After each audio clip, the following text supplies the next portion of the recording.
বড় বড় ভাষণ দেন, আমাদের পাকিস্তানি বলেন, আমাদের বাংলাদেশি বলেন। আজকে চিন্ময়ানন্দ প্রভু এতদিন ধরে জেলে কবার খোঁজ নিয়েছেন? কবার খোঁজ নিয়েছেন? এত ব্যাখ্যা ওকে দেবো কেন? কে হরিদাস পাল? নন্দীগ্রাম নাম থাকলে ওর পিসি দিদি থেকে দিদিমা হতো, জীবনে মুখ্যমন্ত্রী হতো না। ও বেটা ১,৫০০ পুলিশ নিয়ে বেড়ায়, আর এসেছে ১১ সালে আমরা সব জিতিয়ে দেওয়ার পরে। ও ছিল নাকি ১১-র আগে সিপিএম এর সঙ্গে লড়াইতে? ওর কথার উত্তর দিতে হবে কেন?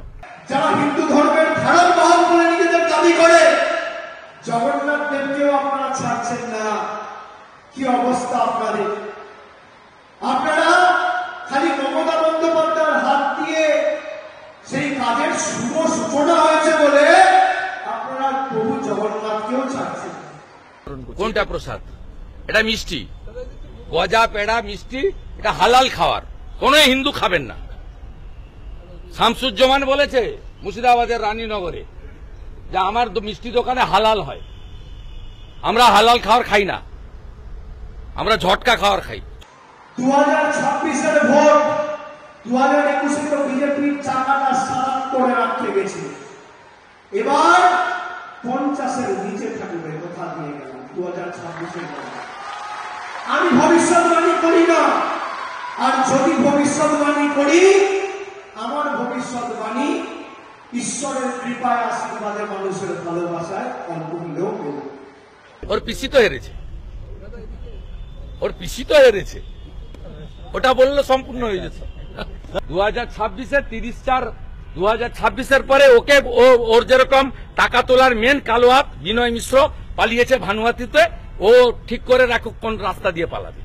কি অবস্থা! জয় শ্রীরাম বলে ভোট চাইতো, অযোধ্যাতে গোহারা হেরে গেছে। আপনারা দেখুন প্রভু রামের কি লীলা। যে অযোধ্যায় রাম মন্দিরকে সামনে রেখে সারা দেশে ভোট চাইল, সারা দেশে বলল জয় শ্রীরাম, আপকি বার 400 পার, 240-এ বাস আটকে গেছে। আর আমি আপনাদের বলছি, এ সরকার বেশি দিন টিকবে না, এ সরকার বেশি দিন টিকবে না। একক সংখ্যাগরিষ্ঠতায় এ সরকার চলছে না। এই সরকার বাধ্যবাধকতায় চলছে। এই সরকার দুর্নীতিগ্রস্তদের সাহায্যে চলছে। এই সরকার গরিব মানুষের চোখের জল, প্রতিনিয়ত গরিব মানুষের মুখের গ্রাস কেড়ে নিয়ে নিজেদের স্বার্থ চরিতার্থ করতে এই সরকার চলছে। এই সরকার বেশি দিন চলতে পারে না। চলবে না অন্যায়, টিকবে না ফন্দি, জনগণের আদালতে হতে হবে বন্দি। মানুষ ঠিক জবাব দেবে। আমি আপনাদের বলছি, আমি যখন মাথা নত করি, আমি সাধারণ মানুষের কাছে করব। আমি বিজেপির জল্লাদ আর কেন্দ্র সরকারের জল্লাদদের কাছে মাথা নত করব না। 5 বছর ধরে এরা আমাকে যেভাবে ইডি সিবিআই দিয়ে দমাতে চেয়েছে, যতবার নোটিশ দিয়েছে, আমি ততবার আরো শক্তি সঞ্চারিত করে ইডি অফিস আর সিবিআই অফিস থেকে বেরিয়ে এসেছি আপনাদের জন্য কাজ করবো বলে।